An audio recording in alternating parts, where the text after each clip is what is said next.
All right, that's connected. That's connecting. Come on. Come on. There, it's connecting. Let me record. So Luann, or This you are? meeting is being recorded. Okay, so we're on now. Hi, y'all. We are the Spiritual Neighborhood. The Spiritual Neighborhood is a grassroots community project of the Council of Families for Children, and we are a 501c3 nonprofit.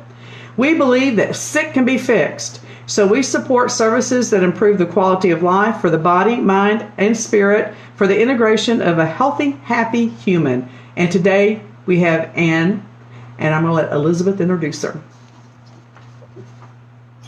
Okay, well, just forgive me. I'm going to read this because I just think it's important. Obviously, our guest today is Ann Ranson. Ann helps organize and create, implement strategies that deliver on the mission, brand promise, and revenue goals. And I would think right now, with all the confusion of what's going on, most people are having to learn how to rebrand themselves. Oh my gosh. Because a lot of people are changing their jobs. And because of that, Ann would be my go-to person to help you create that new brand. Your ideas of what you're really wanting to do, what is your most passionate heart's desire, Ann can actually help you with that. So instead of taking up an awful lot of time trying to talk about Ann's got some interesting info. Before we get going, we need to know how to get in touch with you, Ann. There's a lot of smoke in here today, so this must be really, really powerful stuff that Ann's going to be talking about. So, Ann, let me just let you take over and just tell us what you're doing and what you've got. Okay, so what I want to share today is a little bit of a story about a woman, and then some very profound spiritual teachings that came through her. So there was a deep trance medium. Her name was Carla Neff Ordan. She passed away in 2003, and she was I don't know so much about internationally, but she was certainly nationally known and did programs all over the country. She's actually my son's grandmother. Taylor's dad and I did not get married, so technically she's not my mother-in-law, but she was like my mother-in-law, very, very close to her. And so what makes this story a little bit interesting, and in 30 years, I still haven't understood how to easily explain that. You're doing good. So, but I haven't told the tricky part. Okay, how I met Carla is that my brother met her through my sister. My brother married Carla's daughter, Deborah. Oh, Deborah. Hi. Then I, through them, met Martin, Carla's son, and we became a couple. So my niece and my son are double cousins. Oh my God. Because it's a brother and a sister and a brother and a sister. Of course. That is so Arkansas. Welcome to the Deep South. That is so Arkansas. Welcome to the Deep South. Wow, that sounds like my family right there. Exactly. Yep, I know. Yeah. Your cousin's your uncle, and knows my grandfather as well. Yeah, exactly. And when Chuck, my brother, when he first met Carla and started telling me about what she did, I was like, okay, well, that is way too weird for me. I had grown up Baptist. Mother left the Baptist church. We started going to Unity, maybe in middle school, junior high. And then, like many of us, went off to college and got in the radio business. And I was way too busy for a spiritual life. I was having fun and just playing. So Chuck tells me about this woman, and eventually he brought a cassette tape that shows you how long ago it was over to the house from a reading that he had with Carla that talked about our mother.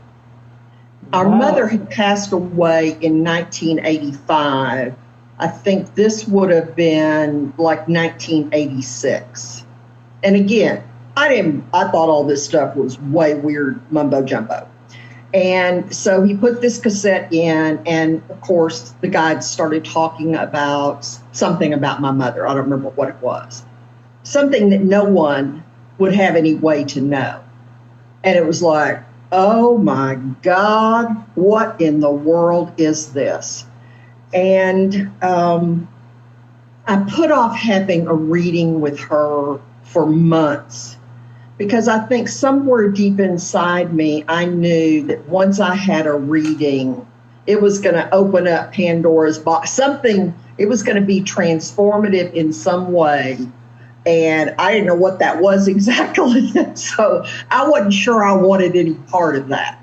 And so some months later, I don't remember how long, I finally scheduled an appointment. And at that time, Carla lived in Dallas. And so I went to her house in Richardson. And of course, I knew her. By that point, my brother and sister-in-law, they'd gotten married.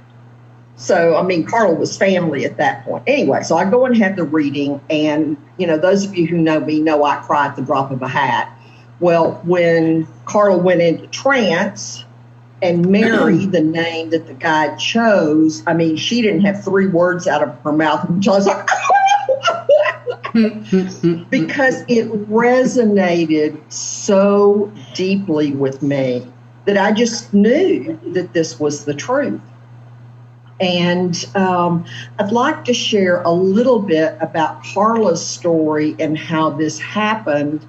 So this would have been late 60s or maybe early 70s that Carla was living in Staten Island, and she was going through ministerial training with religious science, Ernest Holmes' work, Science of Mind.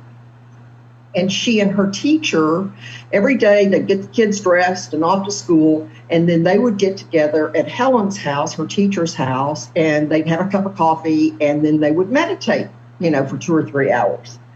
And one day, you know, just like every other day, this is what happened. And so, you know, Carla had been meditating, her eyes had been closed, and she opened her eyes, and Helen, her teacher, was just like looking at her like that. And there were Kleenexes everywhere and pages and pages and pages and pages of notes. And Carla was like, oh, what is going on here? And Helen said, well, you've been talking for the last 2 hours. Wow. And Carla said, no, well, that's impossible. What are you even talking about? And as Carla retold this story on that particular day, as she was going into meditation, she said she saw a dove flying at her. And so she ducked and closed her eyes because she didn't want this dove to hit her in the face. And that was when she went in to this deep trance. She had no recollection of anything. And at that point in the late 60s, early 70s, there was almost nothing written or known about trance work at that time. And Carla didn't know anything about it. And so they talked about it for some time, and Carla was still disbelieving. It's like, you know, this just is just too weird. This just can't be.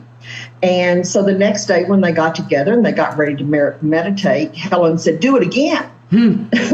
And Carla said, what? I didn't do anything.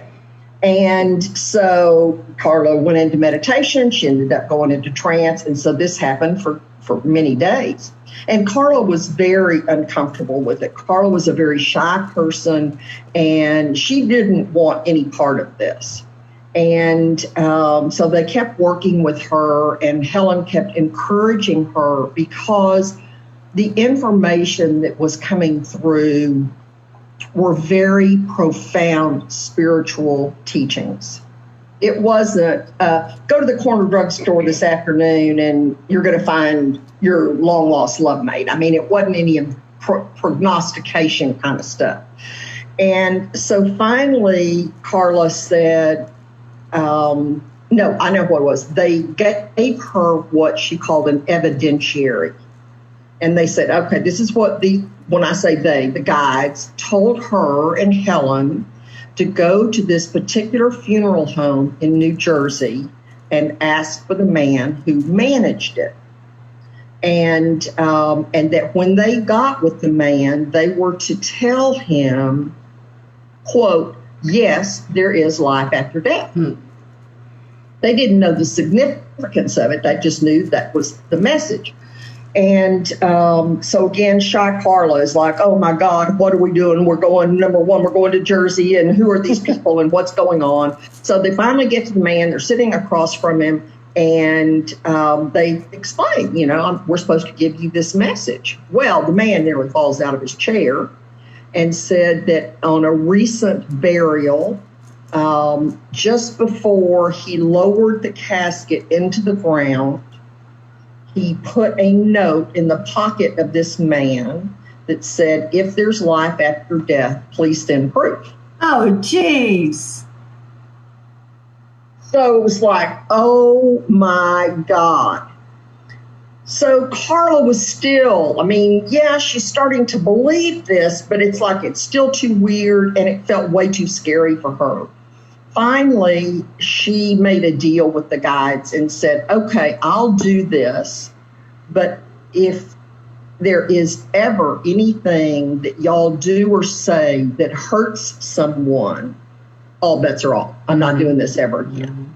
Because she didn't know, again, and it wasn't like, well, I'm going to call Elizabeth Harbin. She knows about this kind of thing. I'm going to see what she has to say.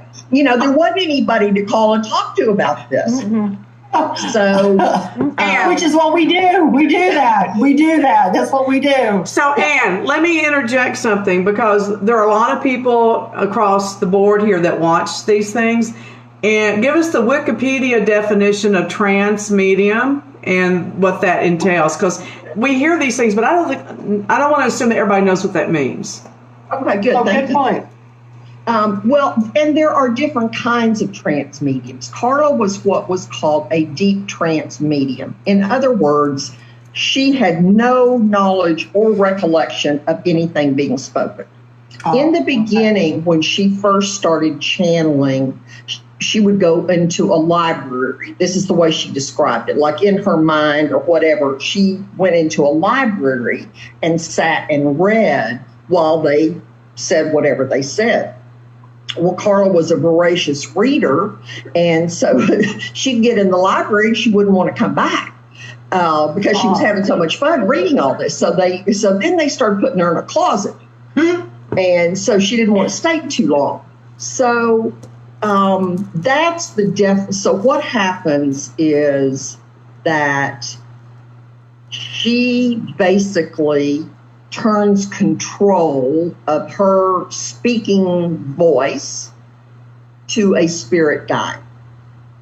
And the spirit guide speaks through her mouth without any cognition, any thought, any analysis at all. Mary, the woman's name that she channeled second, that was not the first person she channeled, she referred to Carla as this body I wear. So Mary had quite a sense of humor, and so would she. This body I wear is wearing these high heels again. It's hard to walk, so she had quite a sense of humor. And how the information comes about is, I believe, and I learned through her, that there is this spirit world beyond where we go. Some people call it heaven. The guides taught us it's called Summerland, and it's where we go and we learn and study between lives and all that sort of thing. And all of us have guides, spirit guides, who assist us in a particular lifetime. Usually we'll have one primary one, but then we have specialists, that may, I remember we were doing, Carla and the whole family, we create a retreat center in Arkansas. And we had a lot of business stuff to talk about. And there was this one guy, his name was Lewis. He was a guy, and he would come when we were dealing with business stuff. Lewis would come through and help us do business stuff. So, oh, wow. Yeah. And So if any of us, whoever goes for a reading, people always ask, well, how do they know what to say? So mechanically, the way I understand it works is, so Mary is the mouthpiece for the spirit world. So she's the channel. But it's my guide. So I go in for reading. It's my guides telling her what I need to hear. It's not Mary deciding, well, Ann needs to lose weight, and so let's talk to her about blah, blah, blah, blah, blah. It's my guidance saying Ann needs to lose weight, or, whatever it may be. And so that's the way personal readings work. There are mediums, and Mary even said that there would come a time that there would not be deep trance mediums anymore, because it was very hard on Carla's physical body. In fact, she died at, I think she was like 65, or between 65 and 70. Why would that be hard on the body, Anne? Why would that be hard? Because it's that frequency, that energy frequency coming and going from her body. So she'd do a reading, and then she'd come out of trance, and then she'd do another reading, and then she'd come out of trance, and then she'd go back in. And so that's my understanding. So almost like getting an electrical jolt a lot. Yeah. Okay. Well, and I may have That makes total sense. Yeah. Well, and in Carla's house, you could not keep light bulbs. I mean, you could put new light bulbs in 3 days. We have that problem. It's energy. It's energy. Yeah. Absolutely. It's energy. And I think one of the things that I appreciated so much about her work, because, Carla in her own right was a spiritual teacher. She was a psychologist. I mean, she had her own skills and gifts to share in addition to being a medium. But I think what I appreciated, there's 2 things I guess I would say that I appreciated the most about the guides' work is, one, is everything they did and spoke came from a place of love. Never once did they ever say, well, that was stupid, or to admonish anyone in any way. I mean, you could have just made the biggest mistake imaginable, and they would show you the love and the joy of the learning of that big fat mistake you just made. And I think that we need to point out that this type of work, however you want to call it, is seen in almost every religion out there in some capacity. And many religions, that's actually the focal point of what they call receiving nirvana, is being able to go into that trance state to receive these messages. So it's not indicative of any one belief system or any one religion or any one spirituality modality. So, we're not talking about religion. We're just talking about the practice here of reaching this state. So, right. And you could be agnostic or atheist. I mean, none of that. What I think a person has to believe in is that there is a spirit kingdom that is benevolent. And if you believe in that, because at the beginning, when Chuck started telling me what she did, it's like, okay, well, don't touch me. I don't want this rubbing off on me. I mean, this is too weird. And so I understand people's reaction to this. But you can't see and touch. It's hard to wrap your head around because we're used to dealing with the physical. Exactly. But it comes from a place of unconditional love. Yeah. Well, that's the key, Luann, and that's one of the 2 things I would say about their work, is that it was always came from love, and that their bent was always, what was the spiritual growth component of what's going on? Yes, of course, we all went in and said, Mary, when am I going to meet my mate? When am I going to get that new job? I need more money. Where am I going to get money? And all of those sorts of things. And of course, they would answer to the best of their ability. But as she said, we are not prognosticators. All we can do is say, we see you walking towards that door. So we assume you're going to go through that door. Right. Now, if the phone rings just as you reach for the handle and you turn around, We don't know. All we know is you're walking towards that door, and that's all we can say. Well, one of the wisest things I ever had taught to me in dealing with the spiritual world, the supernatural, the metaphysical, is that if it's great advice, do you really need to nitpick the source? And that statement was originally meant in regards to these pastors that were involved in a bunch of scandals.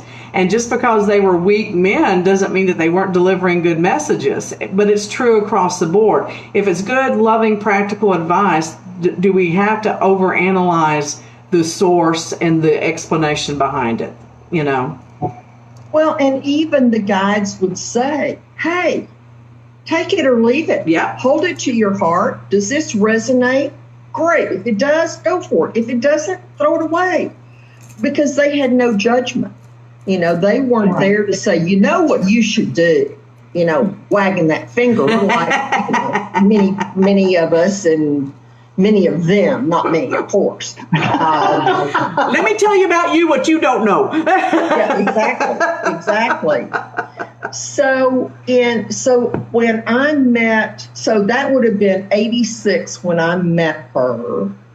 Then 87, I think, is when I had my first reading with her. And then, of course, that turned my world completely upside down.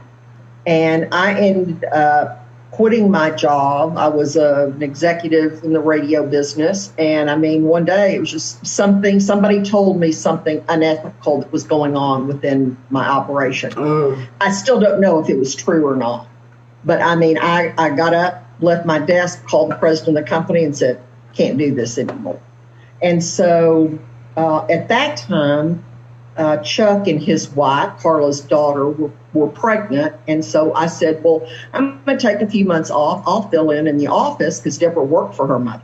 So I filled in the office and, scheduled her appointments and that sort of stuff. But what I'm getting to is we created a program that was called A Day with Mary.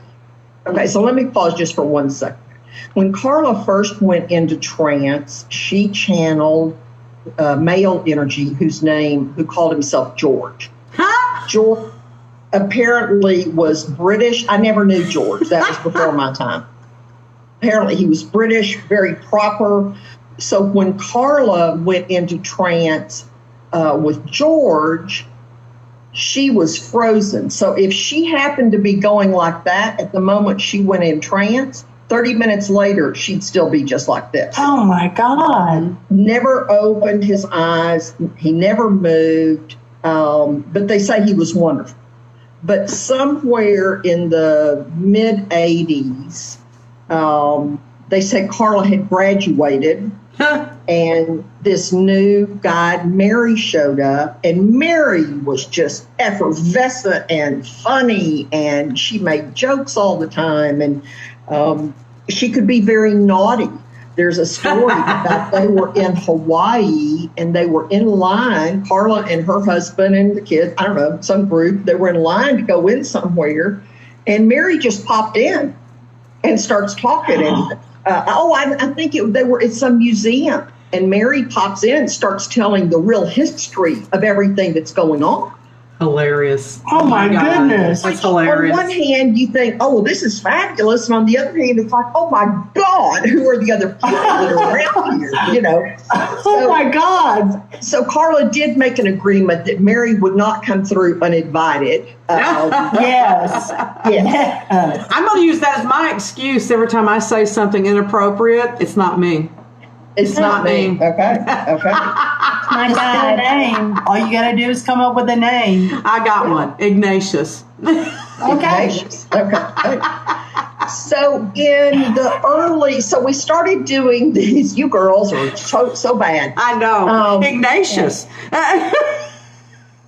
So we started these programs, A Day with Mary. She would take a topic. Maybe it was compassion. Maybe it was patriotism. It could be anything. And then she would teach a whole day class on it. Wow. Well, as the years went on, and I'm so grateful, I have over 1,000 cassettes of her teachings of all kinds of things. Oh, Lord. And in fact, I had to buy a little cassette player because, of course, where do you find a cassette player anymore? Yeah.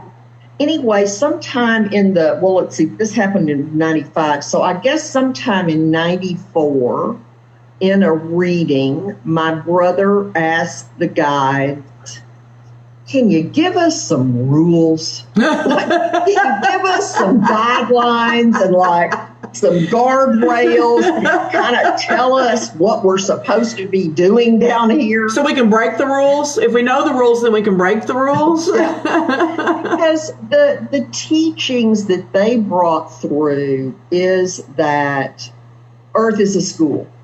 Mm-hmm. And that is all it is. That we decide before we come in that we're going to work on compassion, let's say. And so then we invite our spirit friends. Will you come into this lifetime with me, and you'll be my uncle, and you'll be my cousin, and you'll be my long lost love, and you'll be my enemy. And so we agree to play these roles. And so if Earth, and this is what I believe, if Earth is a school, then of course we're going to have lessons. And we're going to make mistakes, and we're going to fall down, and we're going to break stuff, and then we're going to have to put them back together and all of those sort of things. So kind of in that spirit of, if this is a school, some rules might help us get along better. And so it came to pass sometime soon after that the guides gave to Carla what they called the spiritual laws. And it was kind of an interesting story. So Chuck asked for this, and then somehow, when Carla was in trance, they wrote all of this down on a piece of paper, and then when she came back, she had these papers. So I still don't know exactly how that all worked, except that we got these 33 laws. Wow. And they were not, and 33, no surprise there, being a master number. And so they kept them private until February the 25th of 1995, when Carla did a full day teaching. Mary came through and did the teaching. And they gave us the 33 spiritual laws, and they explained what each of them were. And, we asked questions and all the things that you would do in any other kind of workshop. It was recorded. In those days, audio quality wasn't great to begin with. And in this case, it was me running the microphone all over the room, but not really being conscious of turning the microphone on and off. So there's a lot of ambient noise, and there's a lot of issues like that. But there is a recording, and then we got a transcription, which I think are available. Carla does have a website, carlaneffgordan.com, CarlanEffGordan. She also, I think, has, there's some meditation tapes on there. I've just recently come back in contact with the website. Or anybody can email me, and I will happily send them spiritual laws, the list of the spiritual laws, and the introduction that explains about Carla and how they all came to be. Would you? I don't know where we are on time. Whether you want me to? I want them. Okay. I want them. I want to not start the laws because I think this is too important to rush, and I want you to come back, and I want to do the laws as much as you want to. We can do one a week. We could do 3 a week, however you want to do it.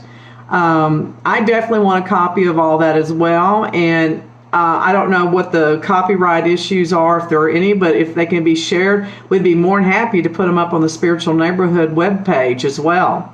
So, okay. As long as attribution is given, I put her little copyright symbol at the bottom. Yeah. So as long as it's all with attribution, that's fine. So, Luann, did you also want them or no?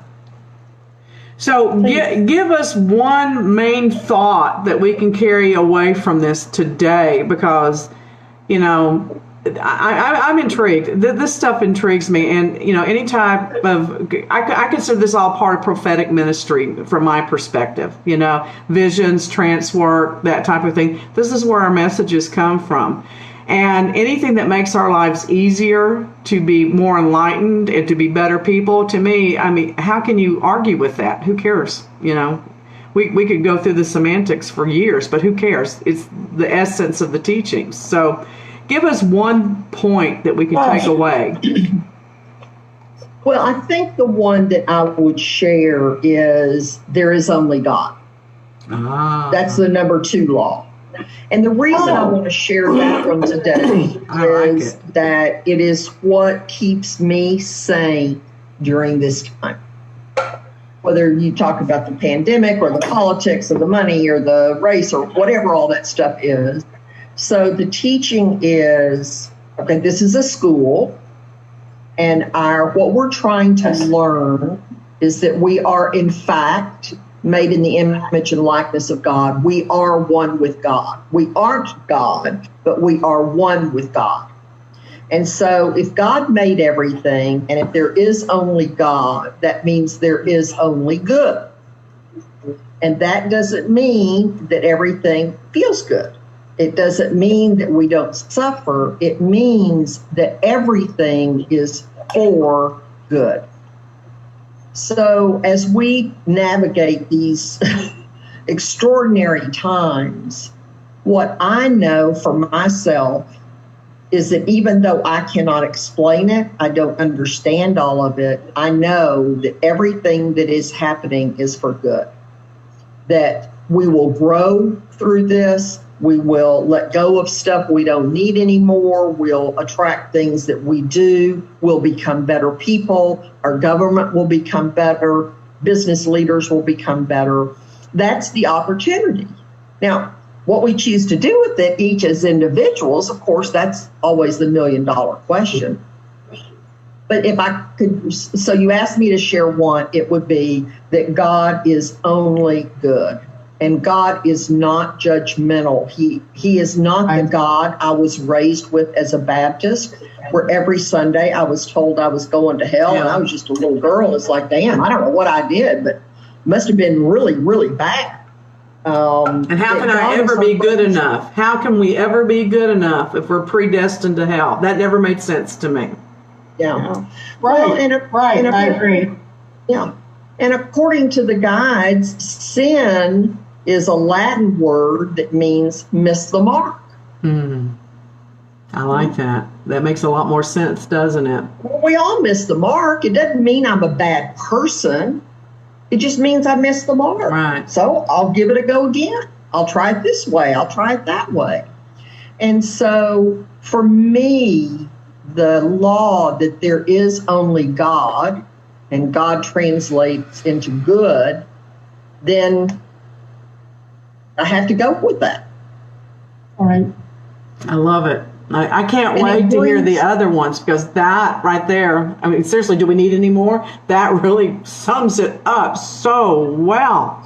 So well. Well, and some of them are, frankly, even after 25 years of me reading and studying off and on all these, there's still some that I go, huh? What exactly does that mean? Because particularly when Mary first started coming through, her dialect and her cadence and all that was very hard to understand. And then after she'd been coming through for 15 years or something, she still had an accent, but she was much easier to understand. She got Americanized. That's hilarious. Yeah. And so she started talking in a more familiar way. But this was in 95, so she'd probably been coming through about 10 years. Wow. But she speaks from beyond, and so they don't talk just like we do. No. That's true, they don't. That's true. Yeah. And of course they see things we don't see, and they see what has blessed me so much is they see the highest and best even when I'm at my worst. Absolutely. That's fascinating. I can't wait to hear more about this. You're going to come back and talk about this more, aren't you? I can't. You're not going to leave us hanging, are you? That would be cruel. Yeah, y'all just let me know when you want me to come back, because I think the first Monday next month is a holiday. Well, you know what, Ann? You and I need to talk, because I would like to just do a series of this with you and not have it scheduled the first Monday every month. I'd like to just go ahead and get this scheduled, and you sit down, and we may have to knock it out in a couple of weeks, but just get the things done, and we'll have the recordings done. We can put them up on the channel, and then we can play them on Facebook Live anytime we want to. But this feels very important to me. I agree. And I don't want to I want to make sure we don't drop the ball on this. Okay. Well, let's talk about how to schedule that, because one of the things that, gets revealed as we went through that day was, okay, so what is the question was asked, so what is the origin of these spiritual laws? Because Mary was always only the mouthpiece. Wow. She was not the originator. And so there was one gentleman in particular who was bound to determine, he was going to find out who was behind it. And I mean, they gave us a lot of names, the White Brotherhood, for those that are familiar with the White Brotherhood. Right. And many others. There were some Indian names that I don't recall off the top of my head. And finally, Mary said, we could spend all day talking about that. Suffice it to say, these are highly evolved ascended masters that bringing through. And they said this was, as of that time, it was the first time these laws had been brought through, and that they would revolutionize the world. Unfortunately, we have not done our part, I think, to really disseminate the information and promote it and really get it out there. Carla, being a shy person, she was never wanting to be a lot at the forefront. And then, of course, she passed away. So anything we can do through y'all and whatever to get this information out, it is very high energy, highly evolved information, even when I can't understand the words on the piece of paper. Well, we will leave it with you and Elizabeth to talk about schedules, because Elizabeth's more aware of what you do than I do. So we'll let y'all work out the details, and I'm on board with whatever needs to happen, because I find this fascinating. And, I'll just have to say this, the information comes from Ascended Masters, but what if it didn't? If it's still good information, what difference does it make?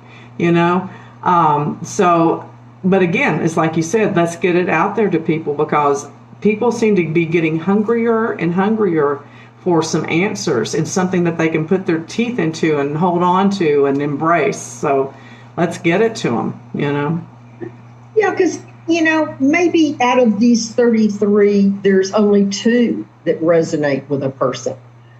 Okay. So then take those 2 and work with those. If it improves your life, what difference does it make? If it's just one. If it's just one. Absolutely. And you know what? If you watch all 33 and you laugh, then you got a good laugh, and then good for you. You still got something out of it. So, what's there to argue with 33, if you did it once a week, that's 8 months. Yeah. That would get us through this trying time. Well, I'd like to get it out there sooner. Get us through this year on into next. Yeah. I'd like to see it out there and that's sooner. once a week. Yeah. So, but y'all work out the details. Talk amongst yourselves and kind of come up with an idea, and then Elizabeth, just get with me and let's figure out a calendar of how we might do that. I want a show for each rule. I'll just tell you what the idea is. I want a show for each rule. Figure out what the rule, you know what the rule is. You don't have to figure that out, and what you want to say about it. What And I like to end each one of these with a takeaway. What's the takeaway? Because I always like to teach to people like they're on a third grade level at some point, you know? What's the takeaway? And that's for people like me that have ADD. Like, I just need the main highlight, you know? So I teach to myself. Oh, wow. You know? You're talking about this and my rubber band popped in my hair. Oh my God. That's because it's too big an idea to hold in your head. It's exploding. It's exploding. It's my expansion. My expansion. Oh my goodness. That was weird. That was weird. And you never cease to fascinate this is to me. You never cease to fascinate me. And by God, we're going to drink tea as we do these. Okay. Yeah. Oh my God.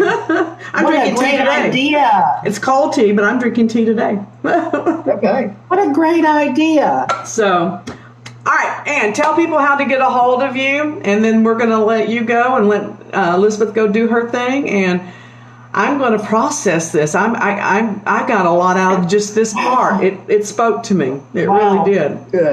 Good. This is so exciting. Oh, good. Well, I tell you, it's never been needed more than it does right now, in my opinion. Oh my God, you are so correct. Yeah. Yes, Lord. Pass the plate. We're going to preach it.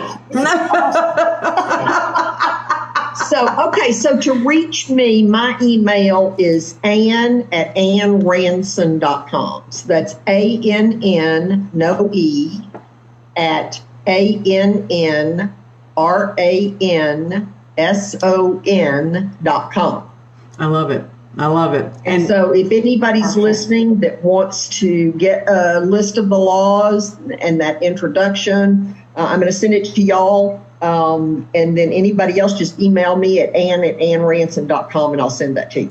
Well, we really appreciate you so much. And we are running tight on time, but I don't want to leave without saying, did y'all notice our new face? Did you see our new face? Wave at our new let's face. talk about her tomorrow. Yes. Let's talk all about her tomorrow. Yes. Oh, yay. Thank you. Yes. So she's been real good today, real quiet. Tomorrow she's going to be a sassy little witch. So. Sassy good witch. Yeah. A good witch. A good. I'm the good witch. Look at that. She's the good witch. Okay. I have one that's hanging right above my desk that says, "You say I'm a witch like it's a bad thing." Dang. I have nothing. Well, you speak for yourself. Everything about you speaks for itself. I have the calendar of St. the world Francis. right here. This is my calendar of the world and my what God. I decide to do next. Oh my God! So All right, beware. all right. So let me close Okay, well, this I'm out. going to jump off and let y'all continue, All right. and I'll see you again sometime soon. Sounds Okay, good. thanks so much. Bye, y'all. Thank you, Ann. All Thank right. you so very much. Have a wonderful Thank day. you. All right, y'all. We would like to thank you for being with us. Help us support others, both those who need services and those that also offer services, gifts, and talents by liking our page on Facebook and subscribing to our YouTube channel, The Spiritual Neighborhood Network. You can contact anyone from any of our shows by emailing spiritualneighborhood@gmail.com.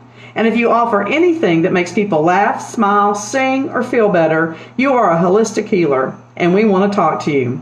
We are here to teach that the body heals with play, the mind heals with laughter, and the spirit heals with joy. So until we see you guys again, y'all have a wonderful, safe day. Bye. Yes. Bye. Bye. Bye, everybody.